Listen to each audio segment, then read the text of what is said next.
Hello student. तो चलिए हम नेक्स्ट टॉपिक की तरफ आगे बढ़ते हैं। जैसे कि अपना चैप्टर चल रहा है मानव जनन, और इसके अंतर्गत हम जो टॉपिक कर रहे हैं वो है मादा जनन तंत्र।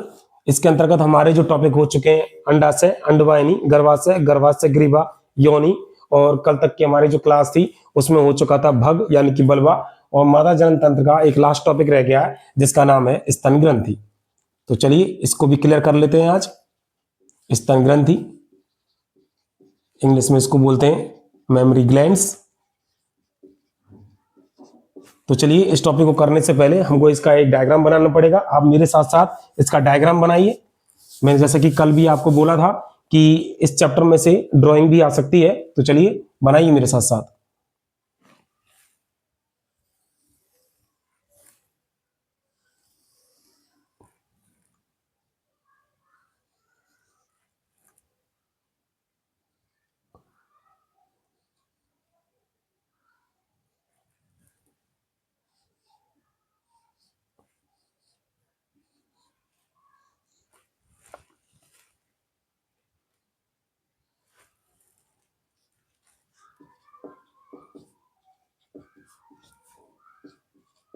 नाम भी आना जरूरी है आपको, क्योंकि अगर आपको डायग्राम बनाने हैं तो विद नेम के साथ ही बनाओगे।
मेरे साथ साथ ही बनाते चलिए, तभी आपको ये प्रैक्टिस हो पाएगी।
तो चलिए, जैसा मैंने आपके सामने ये ड्रॉ बना दिया है, और इसके लिए मुझे एक छोटे छोटे से डायग्राम्स और बनाने पड़ेंगे, उनको भी आप देख लीजिए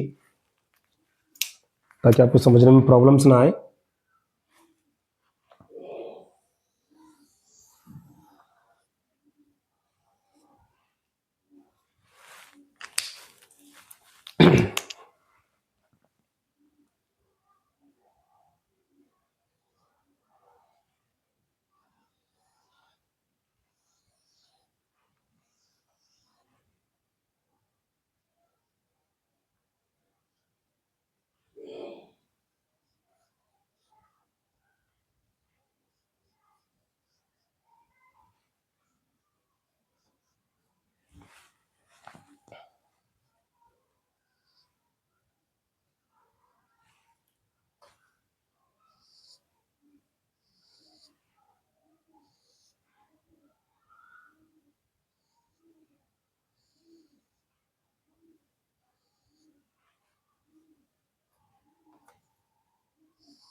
तो चलिए काफी सारे डायग्राम बन चुके हैं, अब आपको टॉपिक समझना आसान हो जाएगा। तो स्टार्ट करते हैं। स्तन ग्रंथि। देखिए, मादाओं में स्तन ग्रंथि से युक्त एक जोड़ी स्तन पाए जाते हैं, जो कि वक्ष के सामने की तरफ अंशीय पेशियों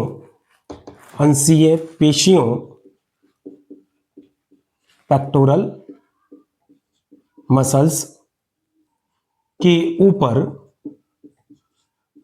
स्थित होते हैं। क्लियर? लाइन लिखी हुई है कि मादाओं में एक जोड़ी स्तन पाए जाते हैं। क्लियर? नेक्स्ट फिर देखेंगे आप प्रत्येक स्तन ग्रंथि, इंपॉर्टेंट लाइन है, स्वेद ग्रंथि का रूपांतरण होती है। स्वेद ग्रंथि का रूपांतरण होती है। स्तन ग्रंथि ग्रंथिल ऊतक एवं बसीय ऊतक से निर्मित होती है। आप देख सकते हो कि स्तन ग्रंथि का जो अधिकांश भाग होता है वो किसके द्वारा बना हुआ है? बसीय ऊतक। और यहां पर आपको जो ये पार्ट दिखाई दे रहा है ये है ग्रंथिल ऊतक। तो प्रत्येक स्तन ग्रंथि का अधिकांश भाग तो बना होता है बसीय ऊतक से, और कुछ भाग जो बना होता है वो होता है ग्रंथिल ऊतक। ग्रंथिल ऊतक एक प्रकार का संयोजी ऊतक होता है। क्लियर बेटा? तो चलिए नेक्स्ट फिर आगे बढ़ते हैं। मुझे मिटाना पड़ेगा, जगह नहीं है। मैं आपको पूरे नोट्स की तरह ही लिखा रहा हूं, बनवा रहा हूं, तो आप भी लिखते रहिए और ध्यान से फिर समझते भी रहिए। पहले आप समझ लो, उसके बाद वीडियो को पॉज करके आप लिख भी सकते हो। देखिए प्रत्येक स्तन ग्रंथि का जो ग्रंथिल ऊतक होता है, जैसा कि अभी मैंने आपको बताया, ये वाला जो पूरा पार्ट दिखाई दे रहा है, प्रत्येक स्तन ग्रंथि का ग्रंथिल ऊतक, जो कि एक प्रकार का, क्या बताया मैंने आपको, संयोजी ऊतक 15 से 20, ध्यान से, जैसे कि मैं तो 1 2 3 4 5 6 ही बनाए हैं, लेकिन 15 से 20 नलिकाकार कोष्ठकीय स्तन पालियों का बना होता है। तो आप एक एक करके नाम देखते जाइए। तो आपको जो दिखाई दे रहे हैं इन्हीं को क्या बोला गया? स्तनपालिका, और इंग्लिश में मैंने लिखे हुए हैं मेमोरी लोब्स। क्लियर? सारे इंग्लिश वर्ड मैंने यहां लिखे हुए हैं, तो बार बार मैं यहां नहीं लिख रहा हूं। तो प्रत्येक स्तन ग्रंथि का जो ग्रंथिल ऊतक होता है 15 से 20 नलिकाकार कोष्ठकीय स्तन पालिकाओं का बना, यानी कि मेमोरी लोब्स का बना होता है। इसके अलावा स्तन ग्रंथि का अधिकांश भाग फैटी टिश्यू, यानी कि बसीय ऊतक, जैसे कि मैंने आपको बता चुका हूं, बसीय ऊतक से मिलकर बना होता है। यहां तक की लाइन आपको समझ में जरूर आई होगी। तो नेक्स्ट फिर देखेंगे। मुझे जगह नहीं है, इसलिए बार बार मिटाने की जरूरत पड़ेगी।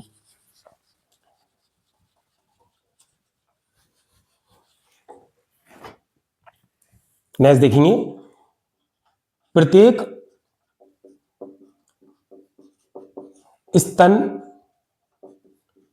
पालिका में, आप देख सकते हो, प्रत्येक स्तन पालिका में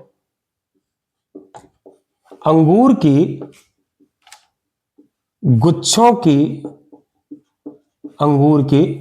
के समान, आप देख सकते हो इसमें छोटी छोटी आपको गोली सी दिखाई दे रही हैं।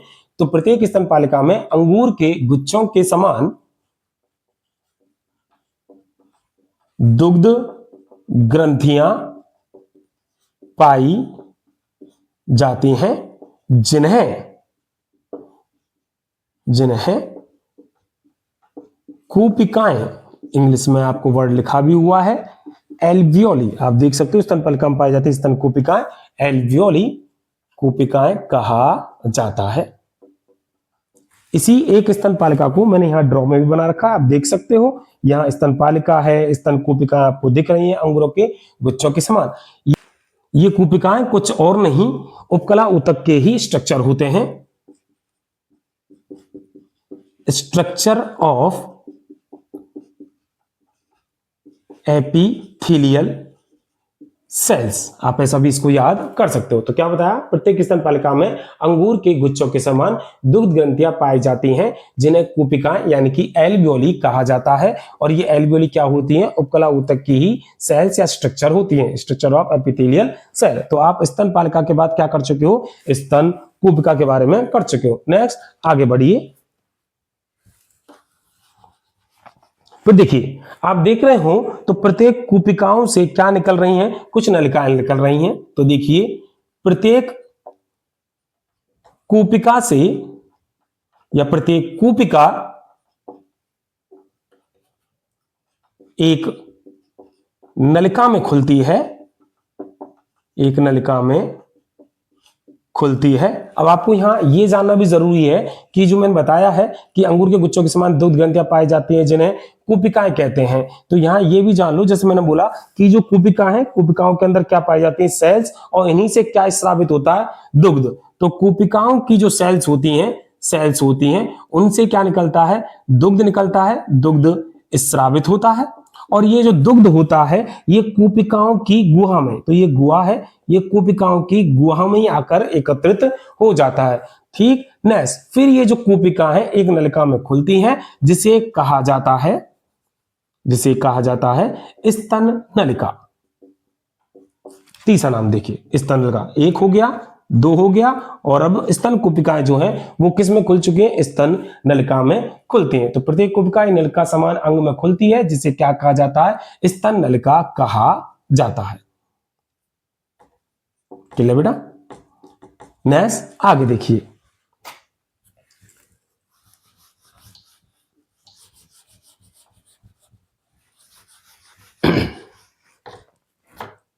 आगे देखेंगे, आप यहां तक कर चुके हो। फिर देखिए प्रत्येक स्तनपाली की नलिकाएं, स्तन नलिकाएं, अब जरा देखिए ये जो स्तन नलिकाएं होती हैं वो संयुक्त रूप से वो क्या बनाती हैं, संयुक्त रूप से स्तन वाहिनी में खुल जाती हैं या स्तन वाहिनी का निर्माण करती हैं। आप चाहो तो वहां ड्रॉ में समझ सकते हो, मैंने सिंगल यहां भी बनाया। तो देखो प्रत्येक कूपिका से स्तन नलिका निकली और सारी की सारी स्तन नलिका मिलकर क्या बना रही है, स्तन वाहिनी का निर्माण करती है। फिर ये स्तन वाहिनी मिलकर आगे क्या बनाती हैं, आगे बनाती हैं स्तन तुम्बिका का निर्माण करती हैं या स्तन तुम्बिका में खुलती हैं। आप देखिए फिर ड्रॉ में आगे चल के फिर देखिए, 3 स्तन वाहिनी हो चुकी, 4 फिर स्तन वाहिनी जो है वो आगे चल के एक फूली हुई संरचना में खुलती हैं जिसे क्या बोला जाता है, स्तन तुम्बिका कहा जाता है। और अंत में ये यानी कि स्तन तुम्बिका किस में खुल जाती हैं, दुग्ध वाहिनी में खुल जाती हैं। और लास्ट ये रहा, ये आपकी स्तन तुम्बिका जो है वो किस में खुल गई है, दुग्ध वाहिनी में खुलती है जो कि, और फिर ये स्तन आपकी जो दुग्ध वाहिनी है वो दुग्ध वाहिनी अब खुल जाती है जो कि निप्पल्स, हिंदी में आप इसको लिख सकते हो चूचक के द्वारा स्तन से बाहर खुलती है। तो इस तरीके से आपने ये टॉपिक अभी पूरा नहीं हुआ, अभी कुछ चीजें और हैं, और फिर भी दोबारा एक बार और समझ लिए। जैसा मैंने आपको बताया कि स्तन ग्रंथि का जो अधिकांश भाग होता है वो तो बस ऊतक से बना होता है, कुछ जो भाग होता है वो ग्रंथिल ऊतक से बना होता है। ग्रंथिल ऊतक जो होता है 15 से 20 नलिकाकार कोष्ठकीय संरचनाओं का बना होता है, जिसे स्तन पालिका कहते हैं। प्रत्येक स्तन पालिका में अंगूरों के गुच्छों के समान संरचनाएं पाई जाती हैं, जिन्हें दूध ग्रंथियां पाई जाती हैं, जिन्हें स्तन कूपिका कहते हैं। इन्हीं स्तन कूपिकाओं की कोशिकाओं से दूध का संश्लेषण होता है, जो कि स्तन कूपिकाओं की गुहा में आकर एकत्रित हो जाता है। फिर प्रत्येक स्तन कूपिका से क्या निकलती है? स्तन नलिका निकलती है, और प्रत्येक पाली की स्तन नलिकाएं आपस में मिलकर आगे चल के क्या बनाती हैं? स्तन वाहिनी। और फिर ये बहुत सारी स्तन वाहिनियां मिलकर आपस में मिलकर एक फूली हुई संरचना बनाती है, जिसे स्तन तुम्बिका, और ये स्तन तुम्बिका आगे चलकर अंत में खुल जाती है दुग्ध वाहिनी, जो कि स्तन ग्रंथि के बाहर की तरफ निपल्स के माध्यम से खुल जाती है। क्लियर? तो ये टॉपिक तो यहां तक हुआ। नेक्स्ट आगे देखिए बेटा।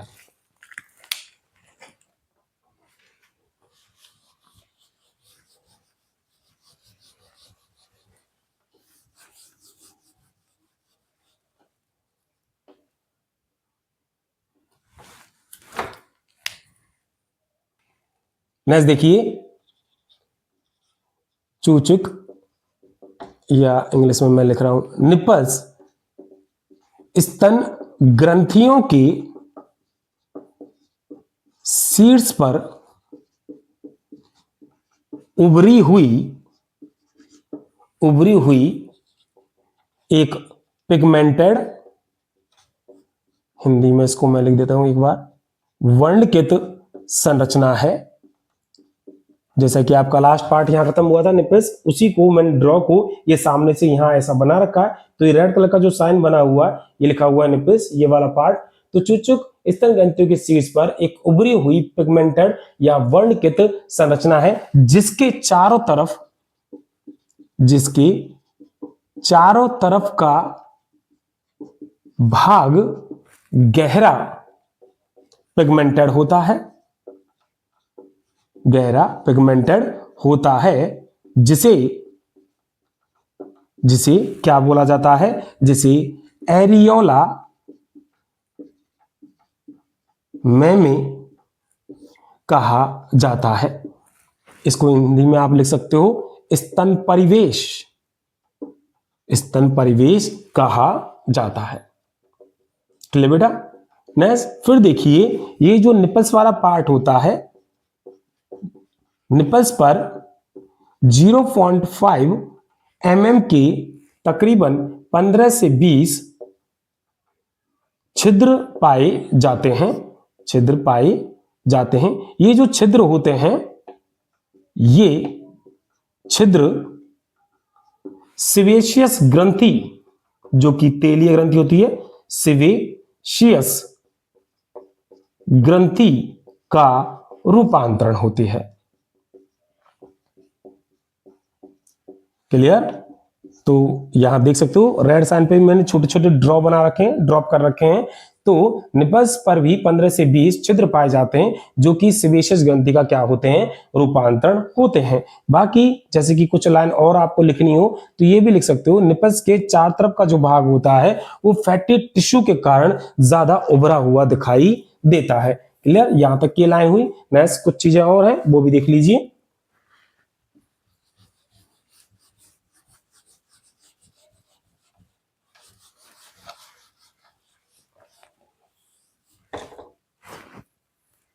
नेक्स्ट देखिए, स्तन ग्रंथियों से स्रावित दुग्ध में, मिल्क में वसा, लैक्टोज, केसीन, लाइसोजाइम और विभिन्न प्रकार के एंटीबॉडीज, विभिन्न प्रकार के प्रतिरक्षी पदार्थ, जैसे कि एक एंटीबॉडी होता है जो मिल्क में पाया जाता है, मदर मिल्क में पाया जाता है, IgA, विभिन्न प्रकार के प्रतिरक्षी पदार्थ पाए जाते हैं।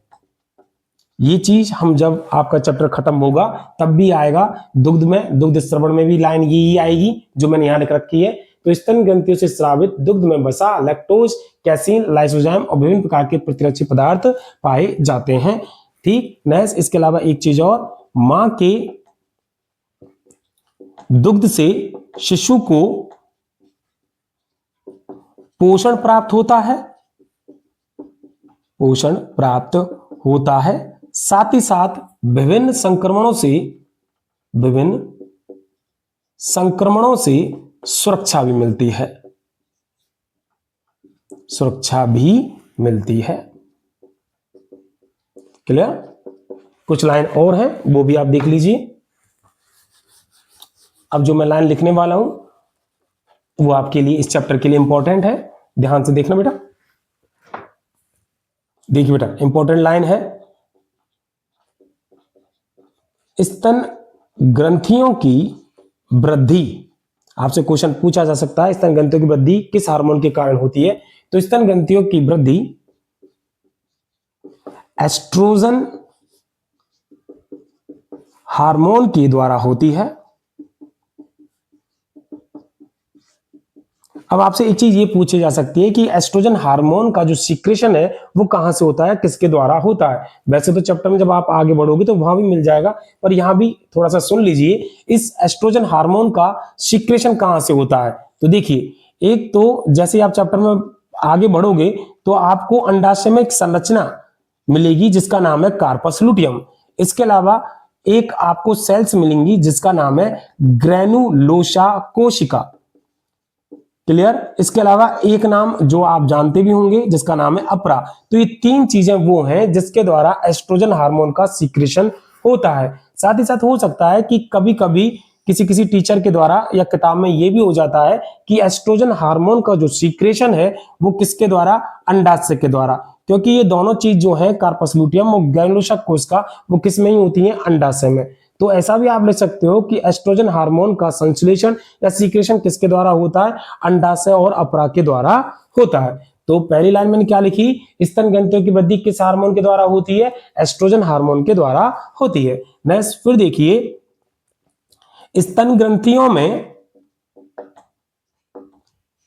दुग्ध का संश्लेषण यानी कि निर्माण, दुग्ध का संश्लेषण एक हार्मोन जिसका नाम है प्रोलैक्टिन, प्रोलैक्टिन के कारण होता है। तो स्तन ग्रंथियों में दुग्ध का संश्लेषण किसके कारण? प्रोलैक्टिन के कारण होता है। अब फिर से क्वेश्चन पूछा जा सकता है कि प्रोलैक्टिन हार्मोन जो है वो किसके द्वारा बनाया जाता है या सीक्रेट किया जाता है? तो वो है अग्रपीयूष ग्रंथि के द्वारा। तो अग्रपीयूष ग्रंथि के द्वारा किसका निर्माण किया जाता है? प्रोलैक्टिन का निर्माण किया जाता है। एक और लास्ट पॉइंट है, स्तन ग्रंथि से दुग्ध का निष्कासन। देखो, स्तन ग्रंथि की वृद्धि, दुग्ध का संश्लेषण और अब है दुग्ध का निष्कासन। तो स्तन ग्रंथि से दुग्ध का निष्कासन किस हार्मोन के कारण होता है? तो उस हार्मोन का नाम जरूर याद करके रखें, उसका नाम है ऑक्सीटोसिन। और साथ ही साथ ये भी जान लो कि ऑक्सीटोसिन हार्मोन जो है वो कहां से स्रावित होता है? तो वो है पश्च पीयूष ग्रंथि। चलो बेटा, तो कौन कौन सी चीज बताइए? स्तन ग्रंथि की वृद्धि एस्ट्रोजन हार्मोन के कारण, स्तन ग्रंथि में दुग्ध का संश्लेषण प्रोलैक्टिन हार्मोन के कारण, स्तन ग्रंथियों से दुग्ध का निकलना निष्कासन ऑक्सीटोसिन हार्मोन के कारण। साथ ही साथ ये जान लीजिए एस्ट्रोजन हार्मोन का सीक्रेशन कहां से होता है?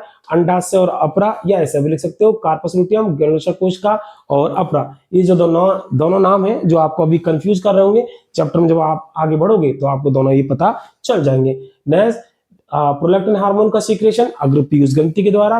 नेक्स्ट, इसके अलावा ऑक्सीटोसिन हार्मोन का सीक्रेशन किसके द्वारा? पश्च पीयूष ग्रंथि के द्वारा होता है। तो इस तरीके से आपने आज का टॉपिक किया जिसका नाम है स्तन ग्रंथि। आई होप कि आपको टॉपिक बहुत अच्छे तरीके से समझ में आया होगा। और इस तरीके से हमारा ये वाला जो टॉपिक है पूरा मादा जनन तंत्र वो भी खत्म हो चुका है। तो आपने नर जनन तंत्र पूरा कंप्लीट कर लिया, मादा जनन तंत्र वो भी पूरा कंप्लीट हो चुका है। नेक्स्ट अगले वीडियो से हम शुक्रजन, अंडजन यानी कि लैंगिक जन की वो प्रक्रिया जिसमें हम निषेचन से पूर्व, निषेचन और निषेचन पश्च करते हैं वो स्टार्टिंग करेंगे। तो चलिए आज की क्लास यहीं समाप्त करते हैं। Thank you.